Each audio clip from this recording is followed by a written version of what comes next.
cette rencontre-là autour d'un thème, l'histoire de la connaissance universelle sur la formation de l'univers entier, évolution scientifique. Donc aujourd'hui, nous allons vraiment échanger. Vraiment, cette séance-là sera ouverte. C'est une causerie vraiment ouverte et amicale. On aura beaucoup à apprendre de connaître Touré et en face de nous. Chers amis, merci d'être là. Et alors, je pense que Julien a un peu exagéré quand même. Nous, c'est la lecture et puis la curiosité. Voilà. Et donc, le sujet, c'est ce que je vais dire, c'est juste une opinion. Une opinion, ce que les philosophes appellent la doxa. Une opinion sur mon observation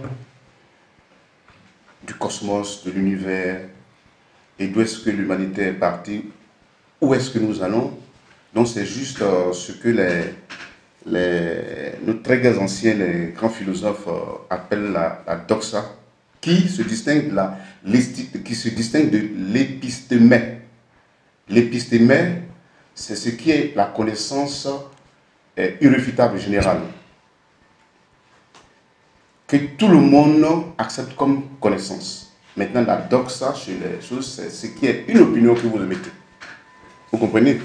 Donc, Platon, par exemple, disait que la connaissance, c'est l'essence.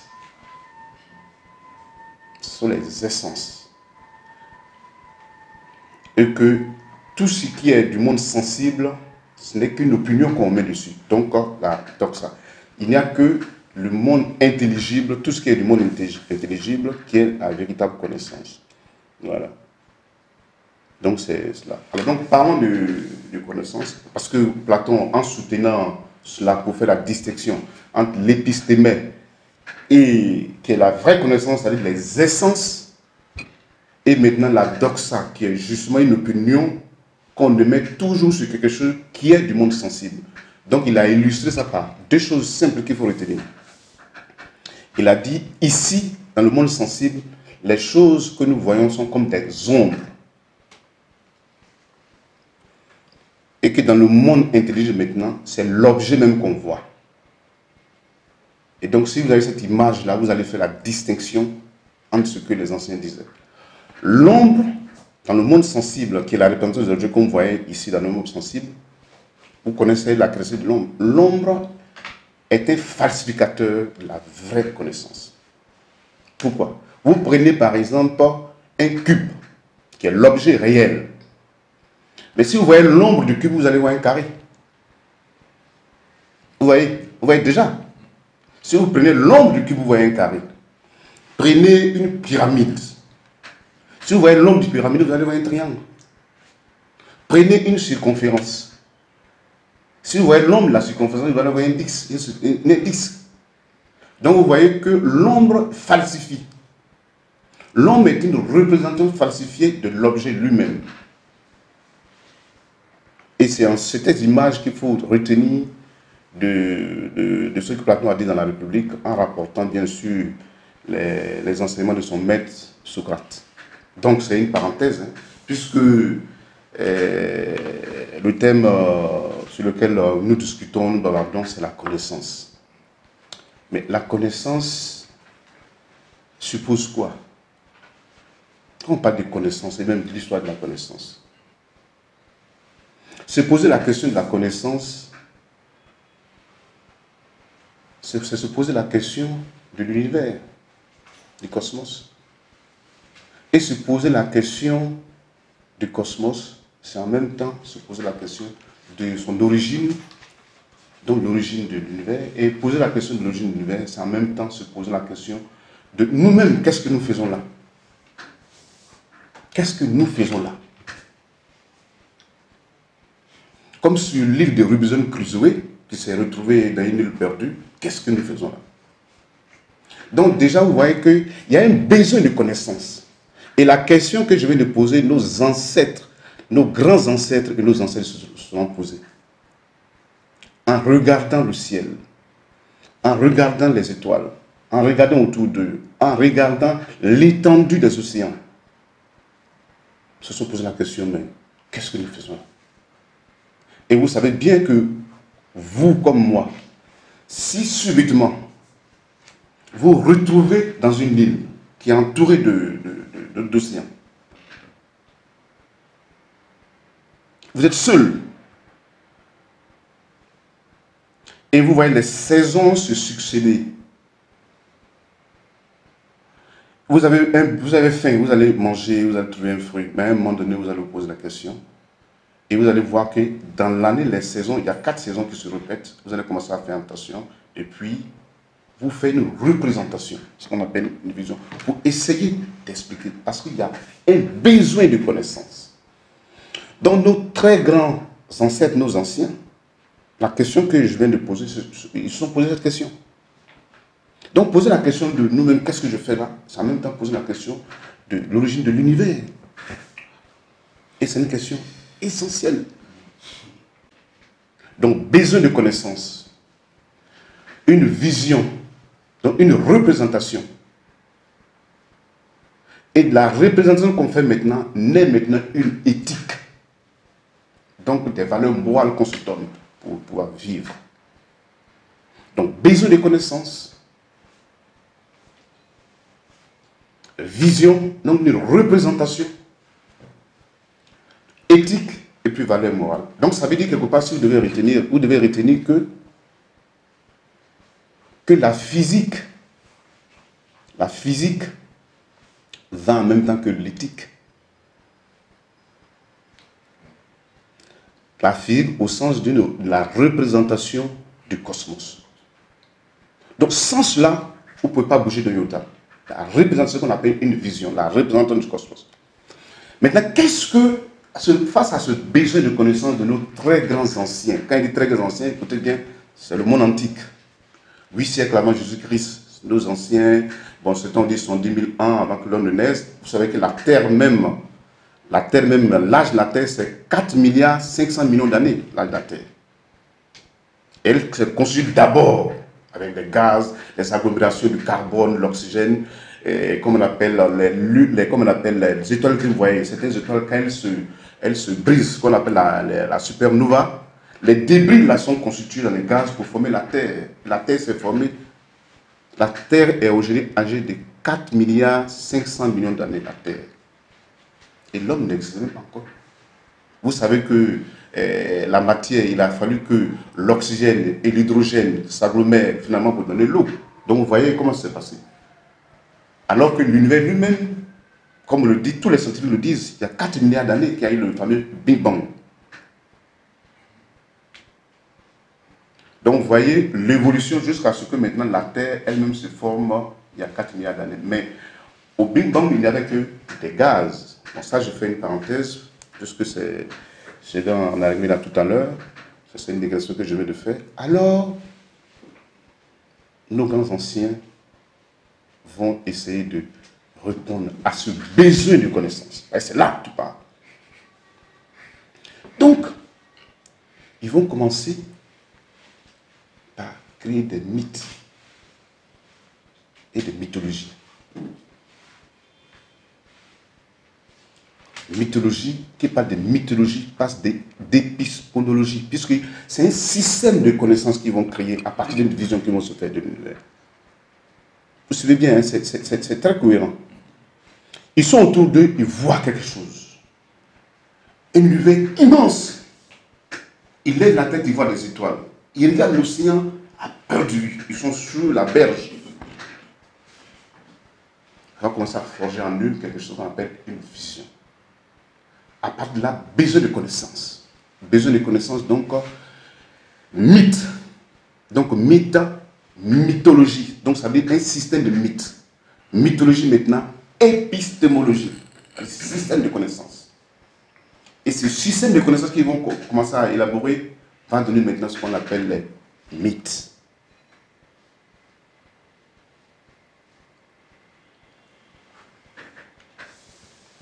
Et dans les mythes, maintenant, ils vont commencer à expliquer l'univers, à se donner une raison, une vision et un but. Parce que la question primordiale, qu'est-ce que nous faisons là? Où allons-nous? Nos ancêtres, comme je dis, sont posés la question. Mais vous allez remarquer, la question demeure. Mais on n'est plus par les amusements. Nous, on n'est plus par les amusements. Parce qu'il y a une muraille qui est séduisante, mais derrière la muraille, on ne sait pas. Donc le Big Bang explique le point de départ. Le Big Bang explique le point de départ. Mais il peut avoir une origine sans origine. Donc on est là, depuis nos ancêtres, dressés devant cette muraille-là, qui est certes fascinante, mais mystérieuse jusqu'à présent. Parce que l'infini est différent de l'éternité. L'infini a un départ, mais il s'en va infiniment. Mais l'éternité n'a pas de commencement. Quand on dit éternité, donc éternité est différente d'infini. L'éternité n'a pas de commencement et n'a pas de fin. L'infini a un début au moins. L'infini a un début. Mais c'est l'autre côté là qui n'a pas de... Vous comprenez ce que je veux dire? Voilà, donc il faut faire la distinction. Alors, donc, pour revenir au thème central, on va commencer à développer ce qu'on appelle la mythologie. Et les mythes et les mythologies avaient une fonction qui régentait la société, structurait la société, donnait des codes moraux que les gens on devait respecter. C'est ce qui va devenir plus tard ce qu'on appelle les traditions. Mais c'est pas... Moi, je veux dire l'origine des choses. Parce que je vous ai dit tout à l'heure, la connaissance authentique, il faut la chercher au centre. Alors que le centre, ça peut être le sommet d'une pyramide, ça peut être le point central d'un disque. Vous comprenez? Le centre peut se trouver partout. Le centre peut être le sommet de la pyramide. Mais si on n'a pas de la pyramide, ça fait un disque. Le centre, le compas, quand on met le compas comme ça, c'est ça aussi le centre. Mais si vous allez à la périphérie, nécessairement vous devez faire un mouvement vers le centre pour avoir la connaissance globale et intégrale. Sinon vous allez dans les faux. Vous allez laisser un pan, la connaissance à côté. Et donc, ils vont commencer par créer des mythes. Mais l'origine des mythes, vous commencez pour ce qui nous a été donné pour la civilisation occidentale. Mais il y a deux grands poètes. Il y a Hésiode et puis Homère. Ce sont les deux piliers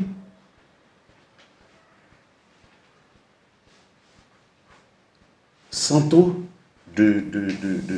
comment on appelle, de la mythologie grecque.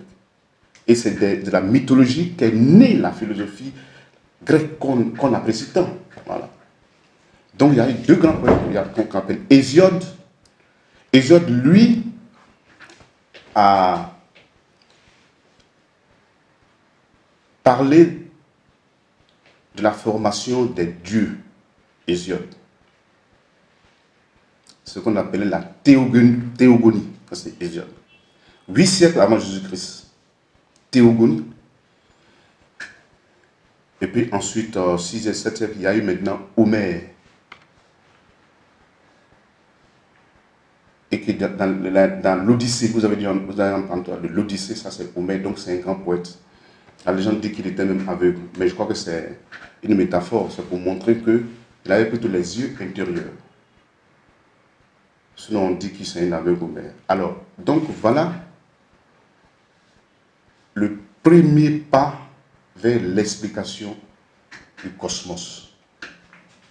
Zeus, c'est le dieu des dieux.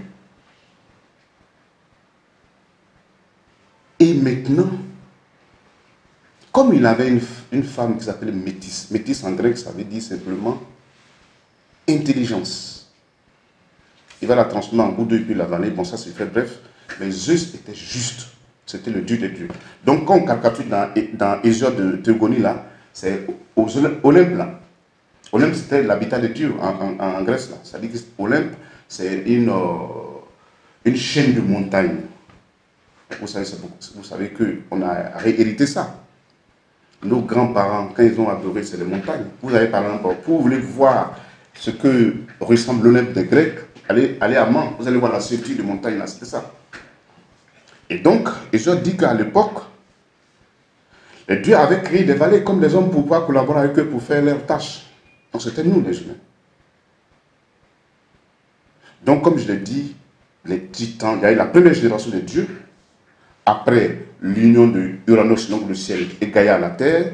Donc ils vont donner des enfants, donc les géants. Ensuite, il y a, comme je l'ai dit, la deuxième génération, c'est les titans, c'était des dieux, mais c'était des dieux du chaos. Donc vous voyez qu'il y a un clin d'œil, comme on l'appelle dans la Bible. Au commencement était le chaos, c'est ça, c'est ça. C'est ça. On a beaucoup de textes sacrés qui sont inspirés seulement de la mythologie, des trucs anciens. Donc, comprenez bien ce que je dis. Donc, Zeus, qui va avoir cette intelligence, et la foudre, quoi, tout ça, ils vont lui donner ces choses. Donc, il va être le dieu des dieux. Parce que Poséidon, c'est le dieu de la mer, et comme on appelle Gaïa, c'est le dieu de choses. Donc, il y avait plusieurs dieux. Donc, c'était... Mais il y avait choses comme Zeus, était... Voilà, donc, lui, il va faire maintenant ce combat-là pour pacifier l'univers. Nous sommes tous dans la mythologie, hein, pour pacifier l'univers. Ne perdez pas le film, nous sommes tous dans la mythologie. J'ai commencé par... Vous voyez que ça a été courant, là. Donc là, puis c'est ce qui nous est rapporté, et au moins, ils ont eu l'écriture avant. C'est vrai qu'on parle d'hiéroglyphes, mais les Sumériens, il faut l'avouer, avaient la première écriture. Et puis les Phéniciens ont été les premiers à faire l'alphabet. Voilà, ça c'est une parenthèse. Donc, Zeus, il ne faut pas le confondre. Quand les Romains vont venir, ils vont dire, le même Zeus là, ils vont l'appeler Jupiter. Si vous lisez des trucs latins, c'est Jupiter. Mais en réalité, grec, c'est Zeus. Voilà, il ne faut pas faire la confusion. Donc il va pacifier le pays. Maintenant, quand il pacifie, il ne règne pas en tyran. Il partage. Il partage l'univers. Il fait de Poséidon le dieu des mers, du sous-sol. Il fait des, comme on appelle Gaïa, la mer, la terre. Comme un peu, celui qui a dit l'épopée mondaine, il doit comprendre comment celui-là qui était fait. Quand il a combattu, il a partagé, il a instauré les rois là où ils étaient. C'est pourquoi certains même, on a certains aînés qui ont parlé du Zeus d'Afrique, mais comme Dieu, parce qu'il a combattu sur le même schéma. Voilà. Et maintenant, faire régner la justice, ces choses. Et maintenant, passons maintenant à Homère, le deuxième pilier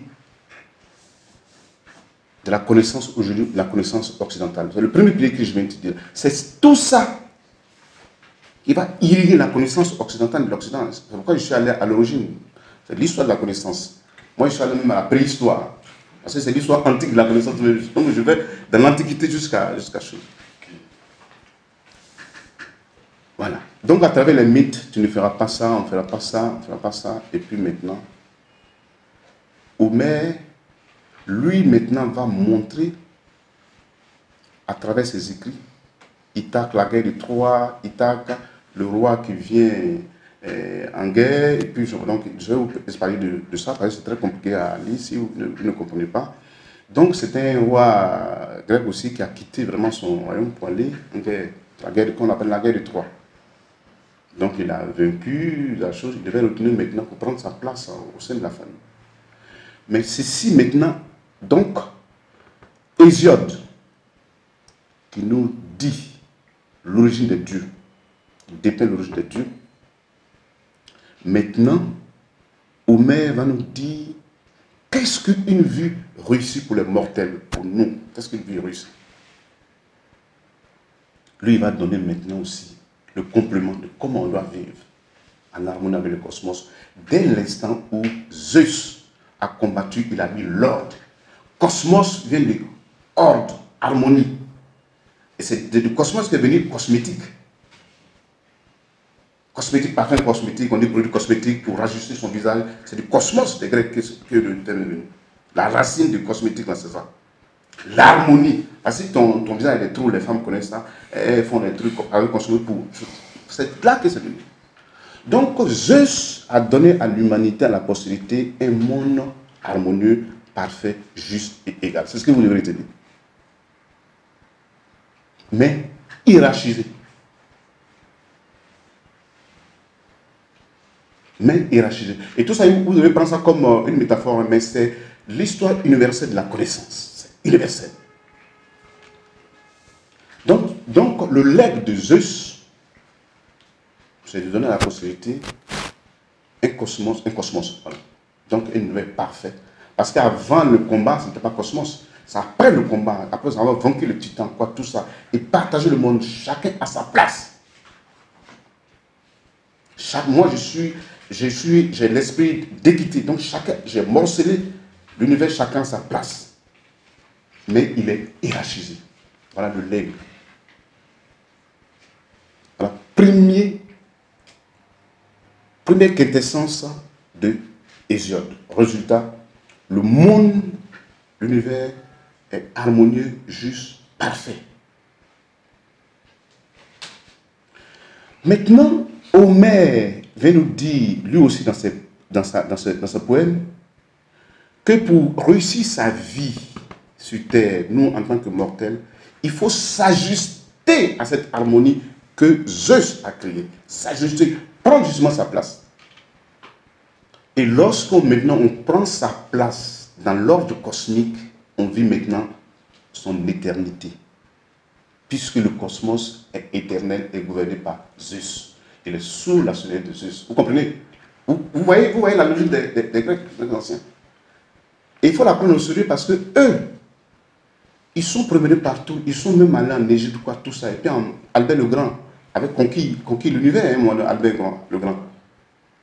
Donc ils sont allés chercher la connaissance partout. Donc c'est la quintessence. Et puis eux, ils ont eu la chance, avec l'alphabet phénicien, ils ont réussi à léguer ça. Je parle de poèmes rapportés 8 siècles avant Jésus-Christ, 800 ans.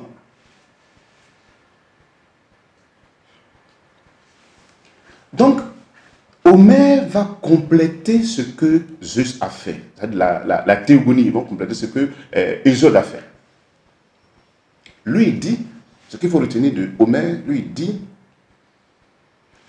Zeus a mis l'harmonie dans l'univers. Maintenant, lui, Homère dit, la vie bonne pour les mortels, c'est s'ajuster à cet ordre qui est bien parfait. Si vous arrivez à vous ajuster, vous vivez maintenant l'éternité. Vous voyez comment ça commence? Vous vivez maintenant l'éternité avec. Une fois que vous avez réussi à vous ordonner, que vous devenez maintenant, vous vivez la vie éternelle. Donc vous voyez là, je veux que vous reteniez là, vous voyez là, vous voyez là, vous voyez une spiritualité laïque, pas religieuse. C'est là une spiritualité laïque, pas religieuse d'abord. Faites l'effort de s'ajuster à l'ordre cosmique et vous vivez maintenant votre vie d'éternité. Puisque le cosmos est éternel sous la surveillance du Zeus, le grand Dieu. Vous avez là une spiritualité laïque. Jusqu'à là, laïque. Puisque vous ajustez simplement à l'ordre cosmique. Promenez-vous sur la terre, mais faites tout ce que vous faites, vous ajustez à l'ordre cosmique. Donc, conclusion de Homère. Comme légat à l'humanité. Si vous voulez réussir votre vie, quand vous réussissez votre vie, ce n'est pas votre appétence quotidienne, hein, ils sont loin, ce n'est pas l'appétence quotidienne, aller payer, marmailler, avoir l'argent, ce n'est pas ça. Ça veut dire réussir ta vie sur terre, là. Et vous allez comprendre pourquoi on a déformé, et puis on est loin des anciens. On est loin des anciens, des grands anciens, et on n'aura même pas leur intelligence. Il faut s'ajuster. Quand tu t'ajustes à l'ordre cosmique, tu vis ton éternité. C'est comme la goutte d'eau séparée de la mer. Il faut chercher à tomber dans l'océan et tu vis ton éternité. Tu es comme l'océan. Je suis goutte, je suis séparé. Si j'arrive à aller me jeter dans la mer, je vis une vie océanique. Vous comprenez?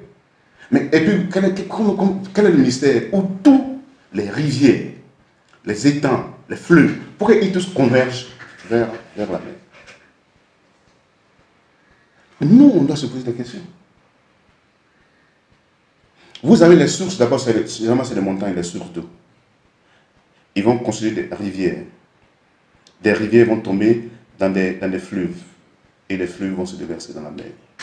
Pourquoi? La goutte qui cherche son chemin, qui force les digues pour lui se verser dans l'océan. pour vivre l'éternité.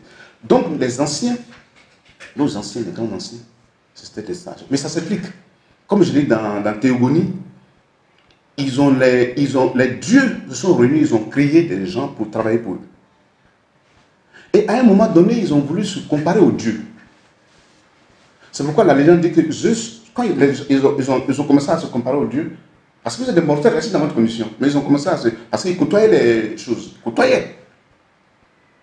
Et ça, c'est théogonique, c'est Ésode qui nous rapporte ça. Et quand vous regardez bien, mais c'est vrai, c'est pourquoi on dit un mythe. C'est un récit imaginaire, civilisateur, mais qui fonde des civilisations.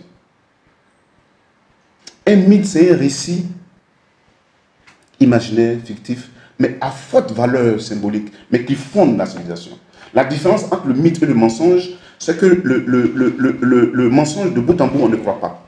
Le mythe, on croit. Nos traditions, par exemple, quand on dit non, Kouti, tu peux pas monter sur tel arbre là, tu montes. Parce que tu montes, mais tout le monde respecte. Donc les mythes structuraient et avaient une valeur normative, plus contrainte même que nos lois. Enfin, je vais venir après sur les lois. On respectait.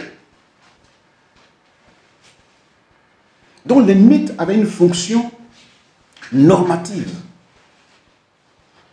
une fonction de cohésion sociale. Et vous allez remarquer que les mythes anciens, c'était que le bien de l'être humain. Les mythes anciens, si vous regardez bien, c'était que le bien, c'était la recherche du bien. Puisque la vision, c'est l'objet de comparaison, est le cosmos qui est beau, juste, harmonieux et bien. Vous voyez? Donc, tout ce que maintenant les gens font, c'est pour ressembler à cet objet qui est parfait. Et donc, vous voyez que la physique accouche de l'éthique et des valeurs morales. Vision, voilà l'univers comme il est beau, parfait. Donc, on a une référence, on a une référentielle. Cherchons à ressembler à l'univers qui est beau et parfait. Mais il est hiérarchisé. Donc, comme un être humain. Donc, Dieu est comme un grand être humain. Il y a la tête, il y a les épaules, il y a la rate, il y a le cœur, quoi, tout ça.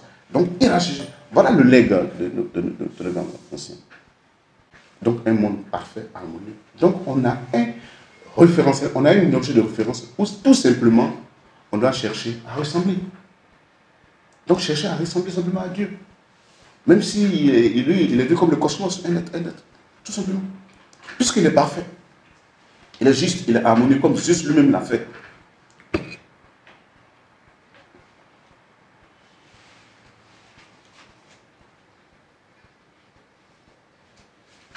Donc,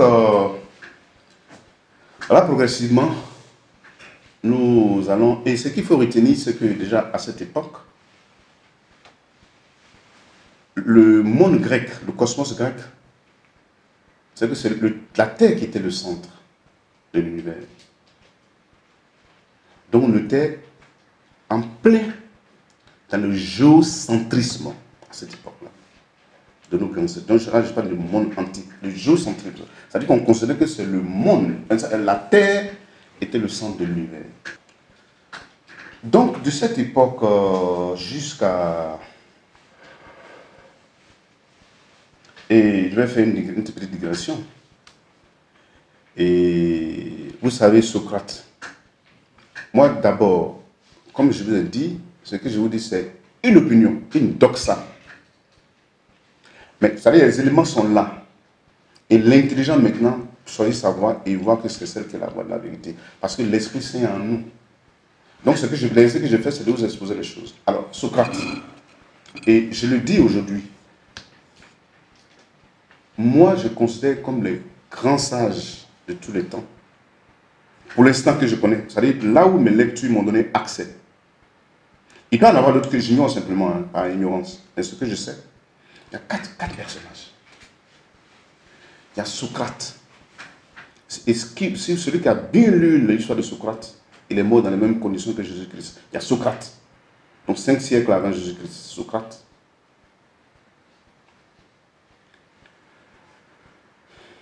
Il y a Jésus lui-même, Jésus-Christ.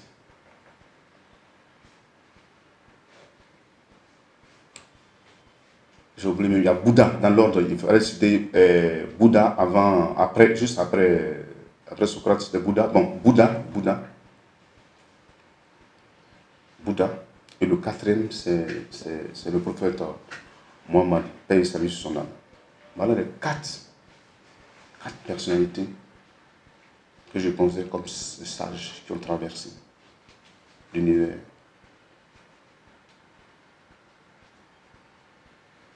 Ça, c'est personnel, c'est mon opinion personnelle. À partir de comme je l'ai dit tout à l'heure, et Socrate, pour revenir à Socrate. Socrate, après son expérience de la vie, vous savez que, comme on appelle, Apollon, c'était le dieu des arts. La poésie, la chose, le dieu des arts. Parce que n'oubliez pas que Zeus était le dieu des dieux. Donc il y avait différents dieux, des petits dieux autour de lui. Voilà. Apollon était chose. Mais Socrate, et il y a un temple qui a été construit pour magnifier, Apollon, à Delphes. Socrate a fait inscrire au fronton du temple, de ce temple-là, connais-toi toi-même et en rester là. Connais-toi toi-même et puis en rester là. Tout ça, c'est l'histoire de la connaissance. Hein? Ne me mettez pas de pleurs. Hein? Voilà. Donc, ça dit la connaissance a un seuil, selon les sages. Au Dieu, ce qui est connaissable au Dieu, et au mortel, ce qui est connaissable. N'allez pas chercher, n'allez pas ouvrir une porte dont vous ne connaissez pas le mystère. Voilà ce que Socrate a voulu dire aux humains.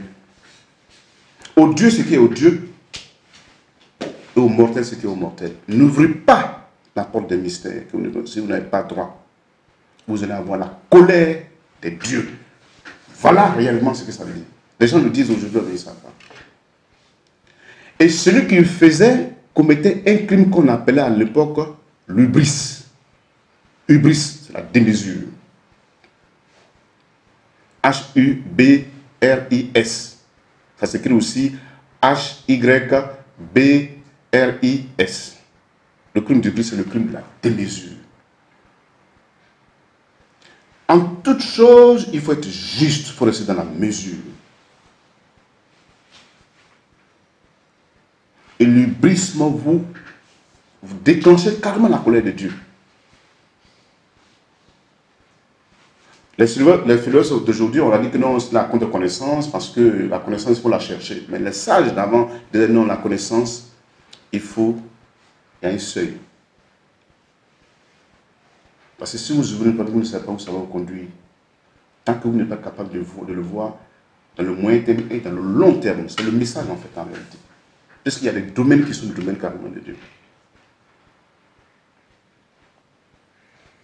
Donc tout est court. Si vous avez bien compris là, parce que là, ça marque un premier moment de la connaissance. Un premier moment de la connaissance. Les très grands anciens et les anciens. Il y a un deuxième temps de la connaissance qui va s'ouvrir maintenant. Et à partir de 1500. 1500. Le premier à ouvrir la brèche de cette nouvelle le temps de connaissance, c'est Nicolas Copernic, qui est un prêtre polonais. Nicolas Copernic, qui est un prêtre polonais. Nicolas Copernic, qu'est-ce qu'il a mis sur la table? Il a dit par rapport à nos anciens, tout ce qui est connaissance, il mettait en cause parce que ce n'est pas la Terre qui est le centre de l'univers. Mais à l'époque, il était prêtre puisqu'il y avait encore la papauté et l'Église avait pris partout pour lancer une connaissance. Mais comment un gars de l'Église même peut remettre en cause, comme on appelle, le géocentrisme, qui était quelque chose de véridique pour l'Église même catholique.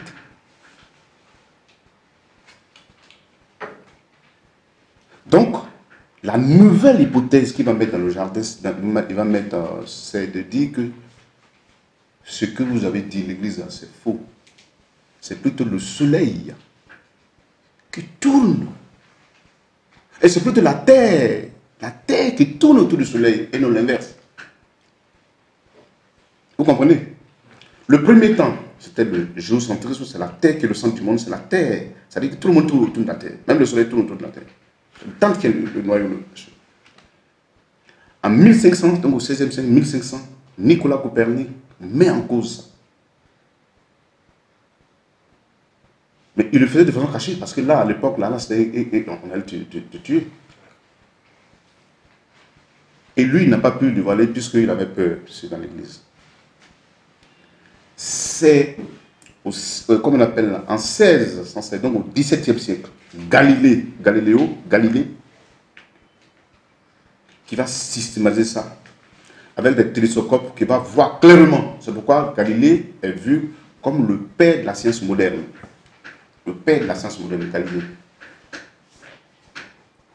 Avec des télescopes très puissants, il va voir et puis dire clairement les choses, avec des preuves scientifiques à l'appui, irréfutables. Donc ça vient maintenant conforter et mettre en cause la position de l'Église, c'est-à-dire que, alors que c'était un grand chrétien, hein, c'était un chrétien, il avait un ami même qui était, en 1616 même, qui était le pape de l'époque, Galilée, mais ça n'a pas empêché. Vous savez, vous connaissez son sort. Il a été condamné à guillotine. Vous ne voyez pas que ça répond à ce que les Grecs anciens ont dit, à ce que Socrate a dit 8 siècles avant Jésus-Christ. Ne pas aller au-delà du connaissable, rester là où vous devez rester, il y a un seuil, sinon vous allez attirer la colère de Dieu. Cette connaissance était fraîche dans la tête là-bas. Ils l'ont guillotiné alors que c'était la vérité.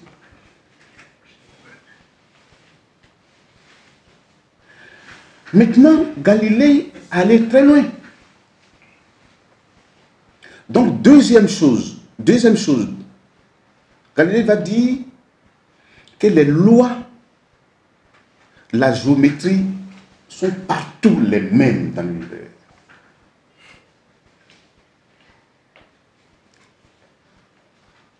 Qu'en fait, de Dieu, il n'y a pas de Dieu, mais il n'y a que des lois qui régissent l'univers. Et ces lois-là sont égales partout.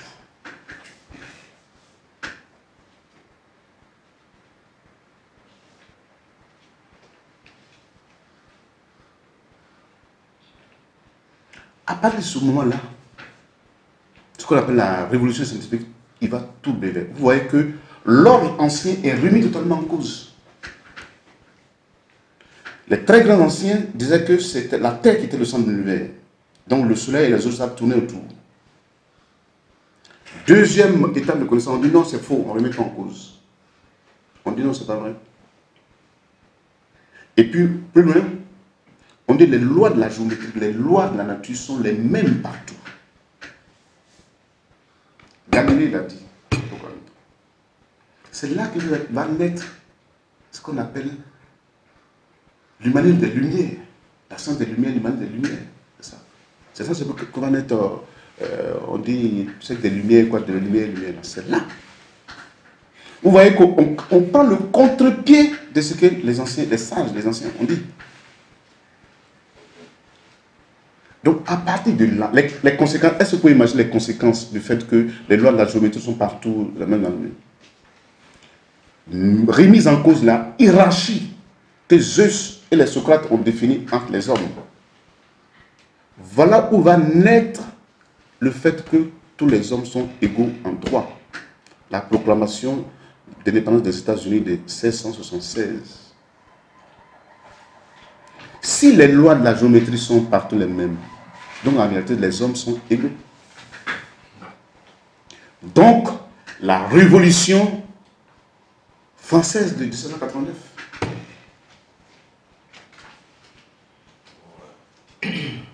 remet en cause la monarchie. Voilà le dessous. Voilà le centre de la connaissance.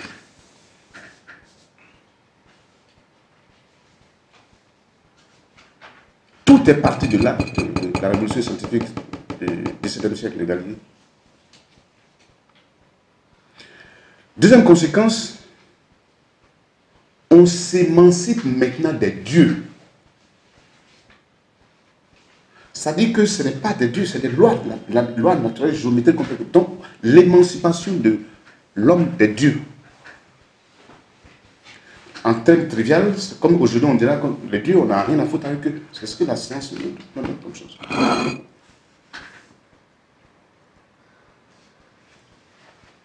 Et voilà pourquoi dans certains cercles fermés, vous allez entendre parler d'architectes le grand architecte, on construit maintenant un monde parallèle. On laisse l'univers de Dieu et on construit autre chose. Puisque les lois, la géométrie, les lois sont égales pour tout le monde. Donc les gens sont égaux. Malgré le fait que la nature persiste et signe pour dire que vous n'êtes pas égaux, puisqu'on est toujours de façon inégale. On n'a même pas les mêmes intelligences, on n'a même pas la même formation. Vous voyez? Est-ce que vous notez ça? C'est-à-dire qu'on proclame quelque chose. Mais tous les jours, la nature dit le contraire. C'est pourquoi je dis que c'est les éléments, c'est une opinion. C'est les éléments que moi je mets à votre disposition. Chacun va choisir. Chacun choisit. Donc il y a deux temps de la connaissance. Il y a le premier temps que je viens d'écrire et il y a le second temps que je suis en train de décrire.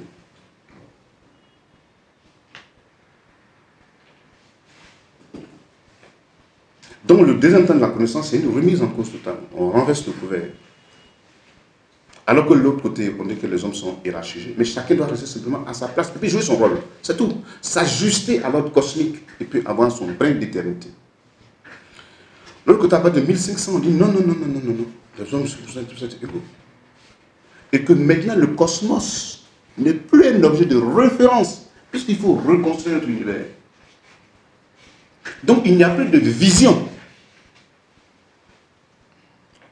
Ce que la révolution scientifique nous a amené, c'est vrai que être dit qu'on est égaux, alors qu'en réalité, vous voyez bien, il y en a qui naissent même dans une famille qui n'a même pas à manger, on voit que c'est persistant, mais on fait une fiction. Et on se demande si les nouvelles lois de maintenant ne sont pas les mythes d'avant.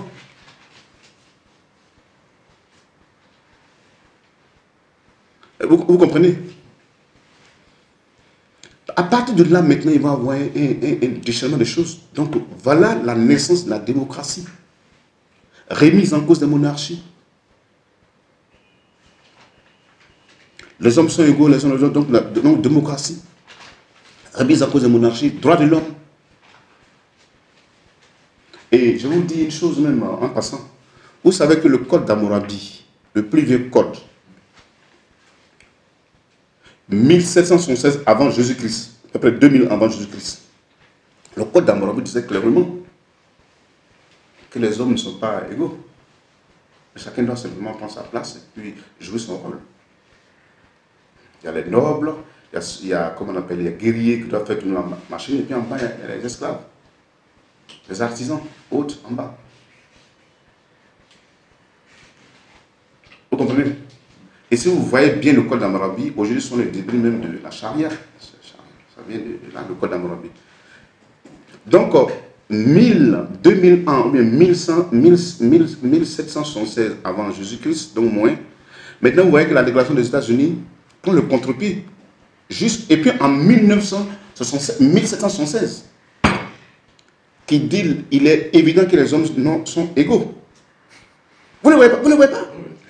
Symétrie. Voilà. Il y a moins et puis il y a plus. Et alors que dans le même temps, on voit comment les esclaves sont traités. Vous voyez la fiction? Les esclaves qu'on transportait, voilà. Mais on proclame la Constitution des États-Unis, la déclaration d'indépendance des États-Unis, c'est gravé.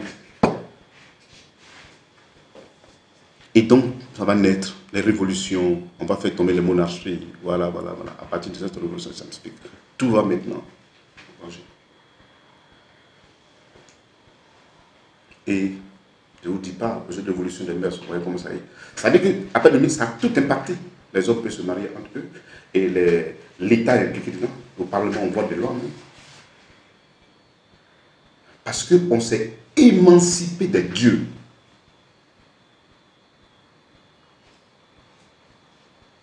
Parce que les lois scientifiques géométriques sont les mêmes partout. Donc il n'y a pas de Dieu, en fait, c'est les lois de la nature qu'on découvre. L'univers maintenant des Grecs le cosmos devient maintenant un objet de connaissance. Mais pas une référence à laquelle tout le monde doit ressembler. Voilà. Donc aujourd'hui, la causerie qu'on a aujourd'hui, le but c'est de donner des éléments pour qu'au moins le contemporain puisse avoir le choix. Et maintenant, ces mythes et cette mythologie-là, c'est là qu'est née toutes nos traditions. Regardez bien nos traditions, tout est là. Les contes initiatiques, Amadou Ampateba, viennent des mythes, les contes initiatiques. On vous raconte un conte, mais à la fin, il y a une morale à tirer. Et vous remarquez que tous ces contes-là avaient un seul point d'ancrage, le bien et la bonté de l'humanité. Il faut remarquer. Si les mythes sont trop loin, revisitez un peu les trucs de Amadou Ampateba. Vous allez voir la sagesse des anciens. Vous allez voir la sagesse des anciens. Donc, voilà donc la révolution scientifique va tout bouleverser avec l'évolution des mœurs. Donc, dès qu'on s'est émancipé de Dieu, donc il n'y a plus de tabou. En fait, c'est ce qu'il faut retenir. On peut tout, voilà la liberté, on peut tout faire. Mais cette liberté que la révolution scientifique nous a donnée, nous donne une lourde responsabilité. Une lourde responsabilité, c'est laquelle? Le devenir de l'univers. Mais aujourd'hui, quand vous regardez, avec simplement le réchauffement climatique, des deux sagesses-là, quel peut être le choix? Le résumé est là, la question est là. Des deux sagesses-là, quel peut être le choix? Première sagesse de nos grands anciens. Le cosmos, l'univers est beau, parfait, juste. Homme, prends simplement ta place. Évite la démesure, ce qu'on appelle l'hubris. La démesure va t'emporter toujours dans les feux de la GR. Deuxième sagesse. Non. Les dieux, on peut s'émanciper de Dieu. L'univers, le cosmos, ce n'est qu'un objet de connaissance. Donc on peut regarder et puis créer des choses.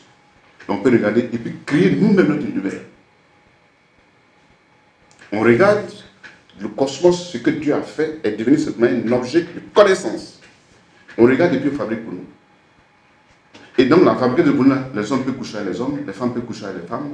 Voilà. En fait, on est en train de construire notre univers. Mais si vous regardez de près, qu'est-ce que ça, à quoi ça ressemble? Donc il faut choisir. Donc moi, c'est les éléments que je mets. Comme je dis, c'est une doxa, c'est une opinion. Bon, on regarde.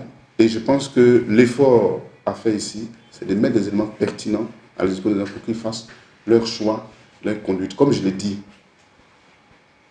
la vision, donc la représentation physique, c'est de là que naît l'éthique et les valeurs morales. Donc la conduite, donc vision, représentation physique. Éthique, conduite, valeur morale, éthique. Voilà. Et les gars, et je vous le dis, aujourd'hui, tout le monde, l'unanimité est faite que Socrate, c'est le sage de tous les temps. Mais tout ce qu'il a enseigné, bon, est-ce que c'est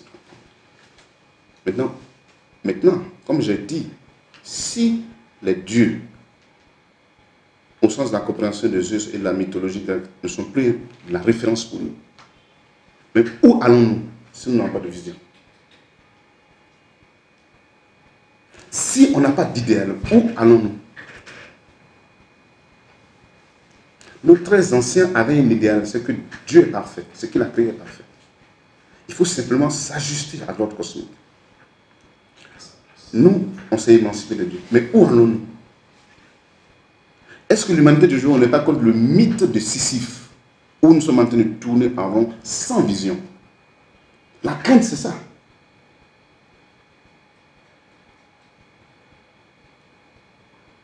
La crainte, c'est ça.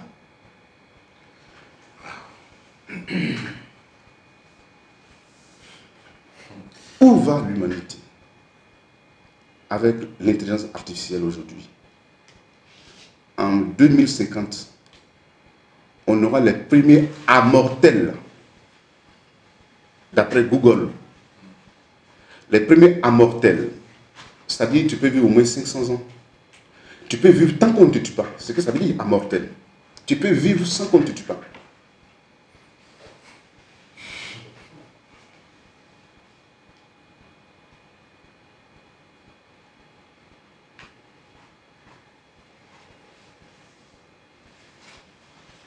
Et le danger, est-ce que l'humanité, une partie de l'humanité ne sera pas inutile? Puisque l'IA est en train de tout prendre. Tout ce qui est le métier des spécialistes là, va disparaître. Les machines, aujourd'hui, les machines, l'IA, ils sont plus intelligents que nous. Les champions de chèques, ils sont battus maintenant par des machines. Le champion de Go, c'est un jeu très chose, mais ils sont battus par des machines. La machine, il suffit de faire avaler des data à une machine pour qu'elle soit plus intelligente que toi. Les meilleurs diagnostics sont faits par des machines. Les opérations même sont faites par des machines. Et ce que je vous ai dit, c'est valable pour toutes nos traditions. Et vous allez remarquer une chose là. Zeus et ceux-là qui ne se connaissent pas. Mais vous avez au XIIIe siècle, le combat qu'il a battu. Et il y a une chose que je vais vous dire aussi. C'est que le déluge, vous allez remarquer, j'ai lu, ça est dans toutes les civilisations.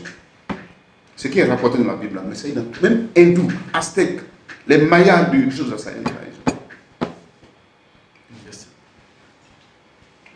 Ça veut dire simplement que c'est une réalité. C'est comme par exemple, il y a un cataclysme aujourd'hui. 1000 ans après, si on a des descendants qui viennent là, dans les fouilles, là, ils vont voir des cellulaires partout. Ils vont savoir qu'on avait la même civilisation. Je ne sais pas si vous comprenez ce que je veux dire. Oui. Parce que les fouilles, les trucs archéologiques, c'est dans là qu'on découvre les choses.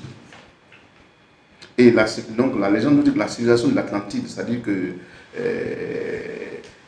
comme on appelle, 12 000 ans avant Jésus-Christ, donc à moins 12 000, ça avait une civilisation qui dépassait la nôtre. Mais la colère de Dieu a tout chose, comme on l'a dit maintenant. Donc c'est pourquoi j'ai parlé de mythe de Sisyphe. Est-ce qu'on n'est pas en train de répéter la même chose? Tout englouti, tout englouti. Et maintenant, cette civilisation, donc, de mythe de l'Atlantide, là, le trait caractéristique, on l'a tout dans presque toutes les mythologies. Toutes les mythologies, ça veut dire que c'était un fait réel. Donc, il y a eu la colère de Dieu. Donc, c'est ce que les mythes, ceux qui ont été sauvés, que nous rapportent. Pour dire, attention, ne rentrez pas dans le domaine de Dieu, sinon vous allez vous perdre. Mais malheureusement, on est en train de répéter la même chose. C'est pourquoi je parle de mythe de Sisyphe. Sisyphe, c'est quoi la mythologie? Celui qui monte, comment on appelle, c'est-à-dire que Sisyphe, il est sur une montagne et il a, comment on appelle, une pierre, l'autre pierre en bas. Il a fait monter. Voilà. Quand il arrive en haut, il vient encore. Quand il arrive en haut, ça va pas. Donc, réfléchissez. Donc, il y a des trucs. Je pense que les questions que j'avais même quand je venais, j'avais le thème, mais je pense que j'ai pas grand chose. Parce que là, effectivement, on est en plein pied. Avec, vu ce qu'on voit, je me dis, à des moments, je me pose des questions. Est-ce qu'on n'est pas déjà, on est déjà dans le plein pied avec cette histoire de Sodome et Gomorrhe qui sont passés, avec ce qu'on voit aujourd'hui ici, les réseaux sociaux. Et on a même laissé carrément ce monde où il y avait les mythes, qu'on respectait ces mythes, et chacun était à sa place. Et aujourd'hui, nous-mêmes, bon, je me dis qu'on est déjà à plein pied. Peut-être on attend Dieu même, peut-être c'est par pitié, que Zeus même attend pour agir. Sinon, on est dans le plein pied. Avec le décor que vous avez planté, je pense que ça vient corroborer pour celui qui est vraiment croyant. Ça vient, il n'y a plus rien à dire. Moi, personnellement, ça me prouve qu'encore les livres que j'ai lus, certain nombre de choses. Et bon, actuellement, nous prévient, mais personne n'y prend date. On est en plein pied. Ce qui est bon, ce qui est anormal, c'est ce qui devient normal aujourd'hui. Bon, on parle de l'évolution, on parle, bon, on ne sait même plus. Droit de l'homme, bon, on avance, on avance, on avance.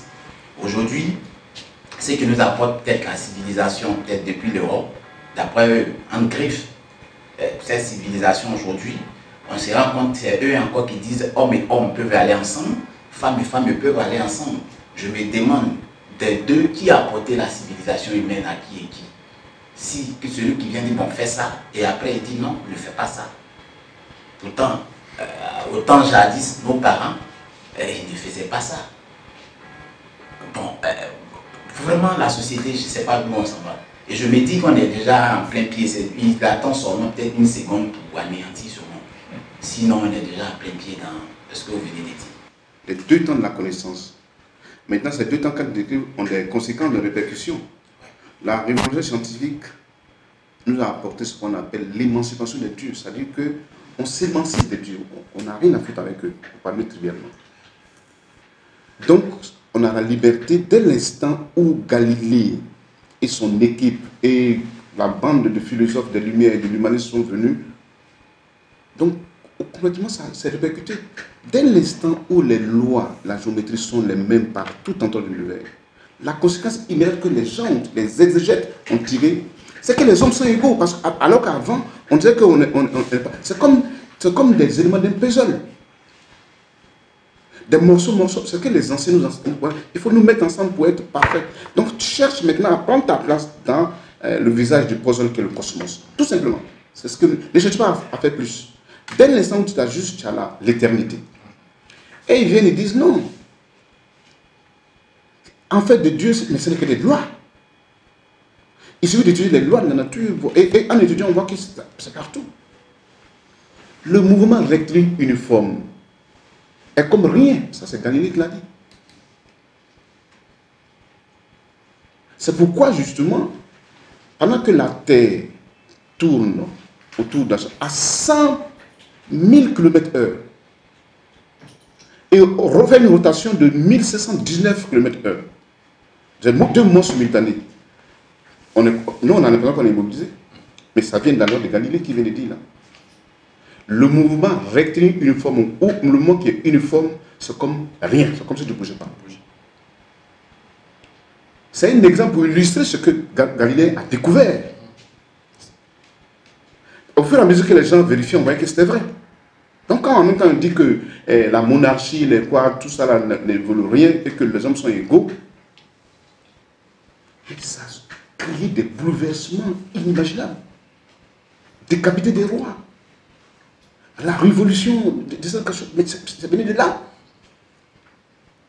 Puisque les gens les gens sont enfermés. Et puis subitement, on leur dit, mais en réalité, vous êtes égaux, c'est la monarchie qui vous écrase. Ça fait boum. D'où les différentes révolutions et les bouleversements. Et la démocratie, quoi, tout ça. Vous voyez ça? Donc, quand tu vois, ça c'est un exemple de Galilée que je viens de te dire.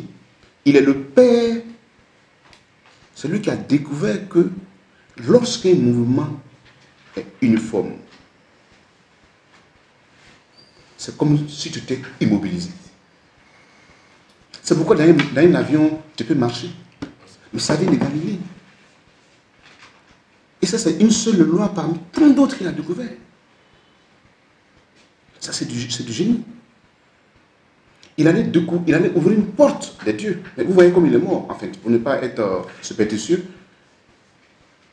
Et à l'époque, et depuis le temps de Socrate, le plus grand crime que tu peux commettre, c'est de laisser ton domaine de mortel là et puis entrer dans le domaine de Dieu. Donc aux dieux, ce qui leur appartient, et aux hommes, ce qui leur appartient.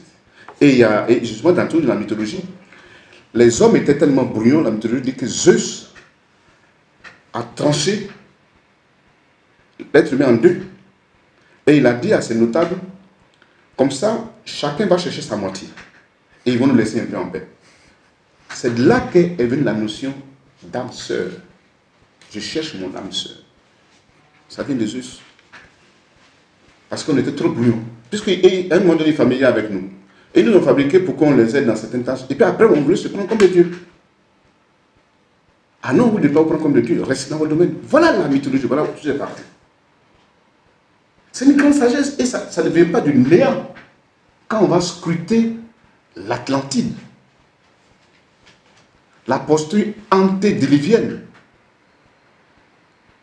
Deuxième chose, le déluge a une réalité pour toutes les civilisations. Ça veut dire qu'il y a eu la colère de Dieu. Il y a eu quelque chose. Ce n'est pas un mythe en réalité. Mais il y a eu une colère certainement quelque part. Pour tout embrasser. Et maintenant, comme tu veux chercher à savoir mais tout est parti de la révolution scientifique. Dès l'instant où on n'est pas sous le joug, la souveraineté des dieux. On peut s'en passer. Mais ça fait quoi maintenant? Mais c'est la liberté débordante. Mais cette liberté en même temps est lourde de responsabilité. Mais c'est ça qu'on vit actuellement avec le changement climatique. C'est ça. Et c'est ça que quand les anciens ont vu, ils ont dit non, non, non, n'allez pas dans le domaine de Dieu. Parce que vous ne savez pas où vous allez. Mais aujourd'hui, là, est-ce que Mark même Zuckerberg et puis tous les militaires, et Elon Musk, est-ce qu'ils savent où l'humanité s'en va? Ils veulent coloniser Mars bientôt, mais est-ce qu'on sait où l'humanité s'en va? Donc le mythe de Sisyphe, là, c'est pour notre génération, parce qu'on n'a pas de vision, on tourne en rond, on va tourner en rond. Et on voit, et l'Atlantide, là, 15 000 ans avant Jésus-Christ, ça y est devant nous. C'est la réponse qui lui a été donnée, ça y est devant nous. Sodome et Gomorrhe, Atlantide, ça y est devant nous encore. On va répéter Sodome et Gomorrhe. Comme le mythe de Sisyphe, peut-être tu ne m'as pas compris. Quand il dit nous sommes les contaminés, nous sommes en plein dans le mythe de Sisyphe, là. C'est-à-dire on est en train de monter à la pierre. Arriver là, on va revenir en bas encore. Et l'arrivée du bas, c'est quoi? C'est une image, c'est une métaphore, c'est pour dire que Dieu encore va intervenir. Je parle, il reste une seconde pour peut-être qu'il claque. Tous les éléments sont là. Oui, voilà, c'est ça. Tous les éléments sont là.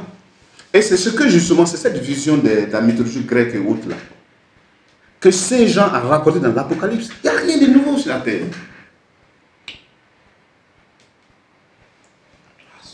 Ces gens, où il a dit que les machines vont nous gouverner là, ces gens. Parce que c'est un fait qui s'est déjà passé dans l'Atlantide, la civilisation de l'Atlantide, 15 000 ans, 10 000 ans avant Jésus-Christ. Et le mythe du déluge est dans toutes les civilisations. C'est ce qui est extraordinaire.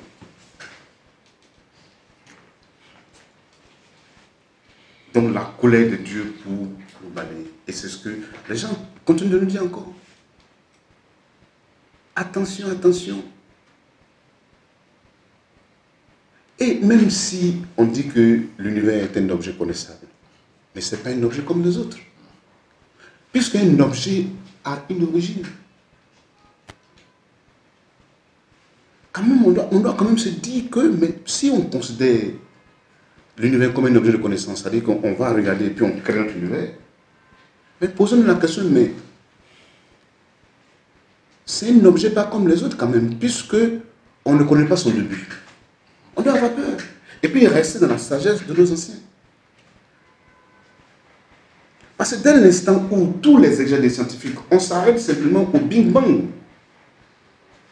du XXe siècle, c'est une simple explication scientifique qu'on a voulu donner à la chose. En disant que bon, mais c'est une particule où il y a eu Bing.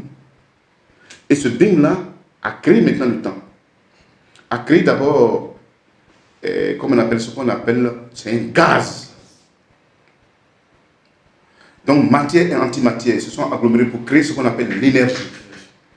L'énergie maintenant, avec récemment la découverte de Peter Higgs, qu'on appelle le champ de Higgs, c'est là qu'on va voir que ces débris en évoluant là maintenant, 400 ans après, on va découvrir maintenant la matière. Et la matière aujourd'hui n'est qu'un contenant en énergie, la matière. Et c'est ce qui même Einstein a résumé par E égale mc carré. E égale mc carré. Pour montrer la relation entre énergie et matière. Quand la matière diminue, l'énergie diminue. Quand l'énergie diminue dans une chose, la matière diminue aussi. Donc c'est là que la formule est venue. E égale mc carré. Le c carré étant la vitesse de la lumière qui est environ 300 000 km par seconde. Et maintenant, ce gaz, puisque c'est cuit, c'était très chaud, on commençait à s'étendre. Mais puisqu'au fur et à mesure qu'il s'étend, il y a une glaciation, ça se rafraîchit. Et c'est ce rafraîchissement qui va créer les premières condensations. Et le premier gaz qui a été créé, c'est l'hydrogène. L'hydrogène avec les réactions chimiques. La première réaction, c'est l'hydrogène et l'hélium. Et c'est les deux gaz-là qui vont commencer à constituer les galaxies et les étoiles.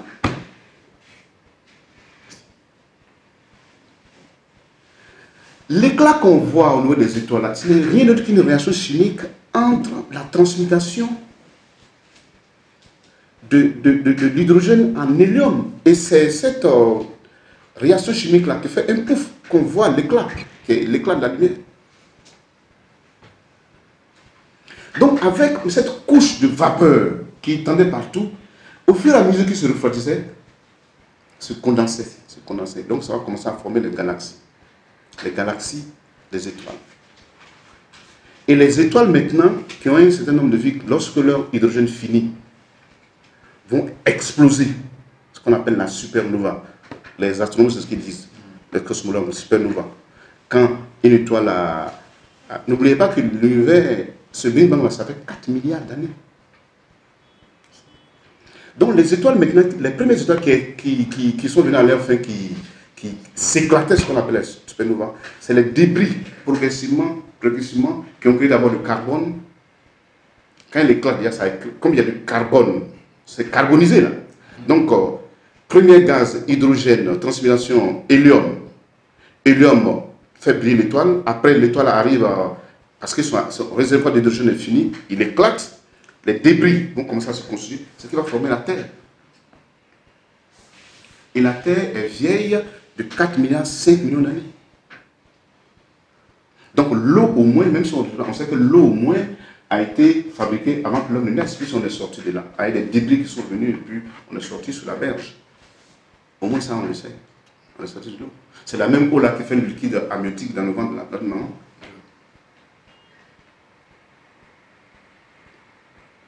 Vous comprenez? Donc, il y a deux temps de la connaissance. Et c'est ça. Donc, la reconstruction, là, c'est les pulsions qu'on a là. L'expression de la nouvelle construction de l'humanité, c'est quoi? C'est les gays, c'est les femmes, c'est les choses. C'est autant de nos anciens, ça peut exister. C'est une crime de choses. Voilà. Peut-être que tu as trouvé même que c'est les dieux qui sont autorisés à se faire ça entre eux. Les dieux. Parce qu'eux, ils se nourrissent de l'ambroisie et de l'exil. Ils se nourrissent de lumière. Ce qui est odieux est odieux. Mais aujourd'hui, nous, on a pris ce chemin-là. Où va-t-on? Alors que c'est eux qui nous ont, comme je l'ai dit dans la mythologie, qui nous ont créés. Hommes, femmes, pour qu'on puisse se prouver le monde. En faisant ce que nous faisons maintenant, et les gouvernants font la promotion, qu'est-ce qu'on fait?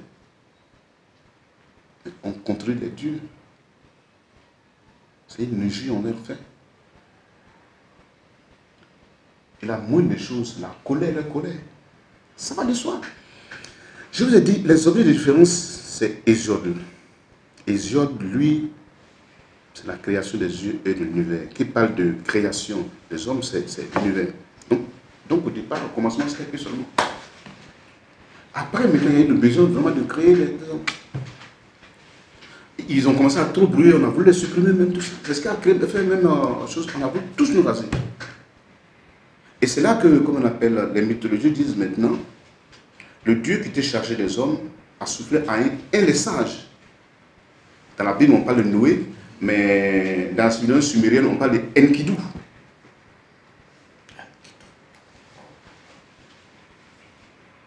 La Bible n'a fait que récupérer certains vieux mythes, simplement. Mais ça fait écho à ce que les dieux préparaient, raser la terre. Donc ça fait écho aussi à Sodome et Gomorrhe. C'est que je veux que vous retenez. Ne voyez pas ça seulement des mythes, des trucs, quelque chose. Hein. Quand vous voyez là, c'est cohérent avec la réalité. C'est pourquoi je dis qu'il faut faire une distinction entre le mythe et le mensonge. Le mensonge, le gars à qui tu mens, il est là qui ne je crois pas. Et dans l'autre mot aussi, ce qui est mensonge n'existe pas. Le mythe, c'est que c'est vrai que c'est un récit imaginaire, fictif, mais il y a la croyance. On croit. Est-ce qu'aujourd'hui, vous avez, on proclame, est-ce que vous avez le droit d'aller et de venir parce qu'il y a un droit qui a été proclamé, ou bien vous allez ou venir avant le droit, avant qu'on le proclame? Est-ce que l'oiseau qui vole, il vole parce qu'il a le droit, il y a un droit qui a dit qu'il a le droit de voler, ou bien il vole parce qu'il a des ailes? Voilà la réalité, voilà la subtilité, il faut voir. Est-ce que tu marches là à Cocody, tu viens parce que tu as un droit d'aller de venir, ou bien tu vas et tu viens parce que tu as des pieds? Ouais, pas l'escroquerie. Est-ce qu'aujourd'hui, les mythes d'avant ne sont pas le droit d'aujourd'hui sous notre forme? Est-ce qu'on n'a pas fait que transformer les mythes en droit? On proclame que vous êtes tous égaux. La réalité est implacable. On est différemment en force et en intelligence, toujours. La nature est là.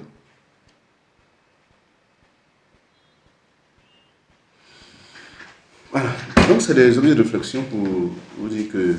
Voilà. Donc, c'est pourquoi tu as bien fait de dire que tout est dit, parce que je vais donner des images. Le mythe décisif. Donc, l'humanité, on tourne en rond. Voilà. On va arriver encore. Donc, c'est pourquoi j'ai dit de retenir. Le déluge, il n'est pas derrière nous, il est devant. Sodome et Gomorrhe, ce n'est pas derrière, c'est devant. Voilà. Mythes de nos anciens ont été remplacés seulement par les Noirs. Aujourd'hui, c'est tout. L'avantage de nos très anciens, c'est que les mythes étaient conformes à la nature des choses. Les mythes étaient conformes à la nature des choses. Même s'ils étaient des récits des choses. Mais aujourd'hui, quand je vous dis, vous-même vous ne savez même pas que vous avez le droit, on vous proclame, vous avez le droit à un patrimoine, vous avez le droit au travail, droit au travail. On dit droit au travail. On proclame dans les trucs, il y a un code même du travail. Mais il y a combien de choses? Il y a plus de journées que le travail. Donc le droit qu'on proclame, est-ce qu'il est conforme à la nature? Alors que de l'autre côté, les mythes étaient conformes à l'état des choses. Voilà le truc critique qu'il faut savoir. Et comme je vous l'ai dit, tout est parti, Mais nous, le pays, nous les Africains, on risque un peu. Parce qu'on a encore, peut-être que c'est dans nos villes qu'il y a ça, sinon dans les villages encore, le réflexe c'est ça. C'est la tradition encore, c'est la tradition. Mais la tradition n'est que des débris, des mythes. C'est pourquoi en indicamétrie, justement, comme on appelle, le professeur Moustapha fait, comme on appelle, une répartition des, comme on appelle, les hommes. Il parle de les régions à livres, choses, et puis ensuite, comme on appelle, l'Afrique magico-religieuse encore, et puis je crois, le troisième... Oui, institution et droit. Le professeur Moustapha, qui est le fondateur de l'indicamétrie, qui est l'une des réponses d'ailleurs, l'indicamétrie, qui est l'une des réponses au recentrage vraiment de, comme on appelle, du comportement humain, de l'évolution que prennent les choses.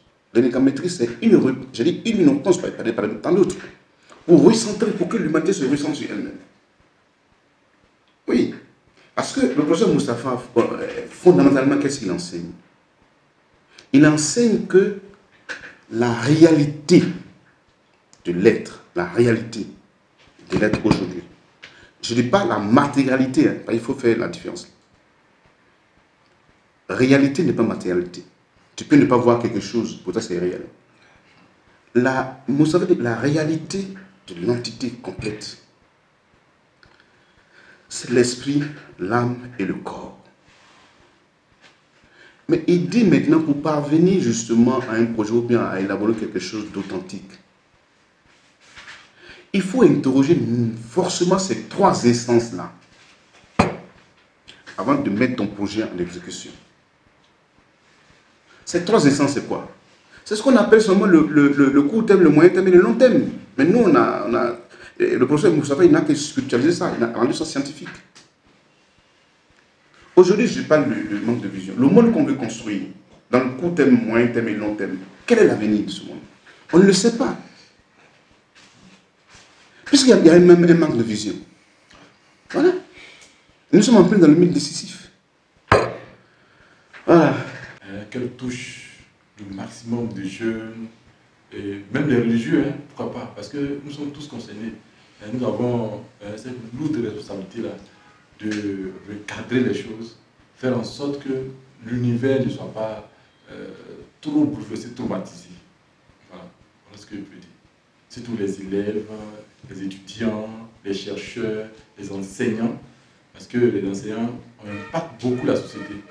Eux, ils ont une très lourde responsabilité de dire la vérité, d'orienter pour que nous puissions prendre le bon chemin. Vraiment, c'est avec joie, avec tout ce qui nous a enseigné ce matin. Je ne veux pas que le colonel reste dans les 4 murs, de temps en temps, qui souffre à la nation ivoirienne. Parce que c'est ce qui vient de ce qu'il a, c'est plus fort que nous-mêmes. C'est plus qu'un religieux. Parce qu'au-delà de ce qu'il nous donne, donner tous les étapes de la création humaine jusqu'à nos jours, et je demande simplement, à travers peut-être cette vidéo, pour pouvoir toucher le cœur de la jeunesse, surtout la jeunesse. Et surtout certains parents qui reviennent un peu sur les valeurs que nos ancêtres ont léguées. Et si je pense que si on repart sur ces valeurs, je pense que peut-être on aura quelques avenirs un peu radieux et ça va permettre à nos enfants de comprendre beaucoup de choses. Parce que vraiment, je voudrais lui dire merci et puis j'ai dit vraiment le chapeau au colonel de nous offrir vraiment ce matin, on l'a surpris. Et là, le colonel a vraiment à cœur joie dit vraiment, j'ai pas eu de mots, moi qui j'ai l'habitude de poser 1000 et 1000 questions à des conférences, mais là, je suis resté vraiment bouche bée, comme on le dit. On va être une pierre blanche, c'est toujours bon de toujours apprendre.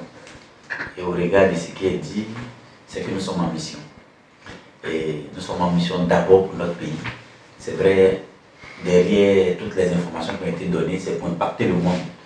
Mais nous avons la mission première de pouvoir sauvegarder ou bien de sauver un peu le peu de vécu qui nous reste à faire, en fait, sur la terre des hommes. Donc on va s'atteler à mieux orienter toutes ces informations-là dans la conception de nos frères et sœurs. Et c'est en cela que moi je remercie le colonel pour toute sa sagesse et l'initiative qu'il a prévue de nous enseigner cela. C'est vrai, beaucoup de choses sont dites, les différentes étapes de la connaissance, l'univers, tout. C'est une métaphore de nos différentes religions. Hein. Il n'y a rien qui a été inventé. Et de nos racines premières, c'est-à-dire nos parents qui nous ont inculqué tout ça. Pour nous qui sommes un peu de la tradition nafana sénophone, nous savons que on a des valeurs.